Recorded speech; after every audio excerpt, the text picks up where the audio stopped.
দিনী বোনদেরকে বলে দিই, অনলাইনে যেহেতু যাবে, আল্লাহর ওয়াস্তে আমাদের ফোনে কোনো ফোন দিবেন না, আল্লাহর ওয়াস্তে আমাদের ফোনে আমাদের হোয়াটসঅ্যাপে কোনো মেসেজ পাঠাবেন না। আর এমন এমন মিষ্টি ভাষার মেসেজ দেখলে মনে হয় যে মানে সব অসহায় মেয়ের দায়িত্ব নেওয়ার জন্য আমরাই আছি। আর সবার একটাই সমস্যা, আমার স্বামী ভালো না, আমার স্বামী ভালো, তার ধারণা যে তার স্বামী ভালো না, বাকিদের সবার স্বামী ভালো। নবী সাল্লাল্লাহু আলাইহি ওয়াসাল্লামের সামনে যখন কোনো মেয়ে এভাবে র্যান্ডমলি স্বামীর নামে অপবাদ দিত, মিথ্যাচার করত বা অভিযোগ আরোপ করত, আল্লাহ নবী সাল্লাল্লাহু আলাইহি ওয়াসাল্লাম রাগ হতেন। সে আপনার ভরণ পোষণ দেয়, আপনাকে খাওয়ায়, আপনাকে পড়ায়, আপনার সিকিউরিটি দেয়, আপনার সম্মান রক্ষা করে, সারাটা জীবন আপনার জন্য একদম তেজপাতা বানায় ফেলে দিল। এখন বলছেন স্বামী ভালো না।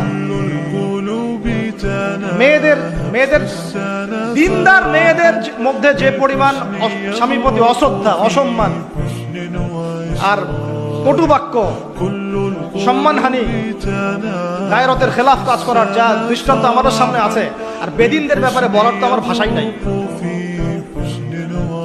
মনে করবেন না যে কেউ মাদ্রাসায় পড়লেই একদম দুধে দেওয়া তুলসী পাতা হয়ে যায়, না, ভুল ধারণা আপনার, কখনো নয়। আমরা নিজেরা নিজেদের চরিত্র পবিত্র রাখবো, ইনশাল্লাহ আল্লাহর কাছে পবিত্র মেয়ে চেয়ে নিব।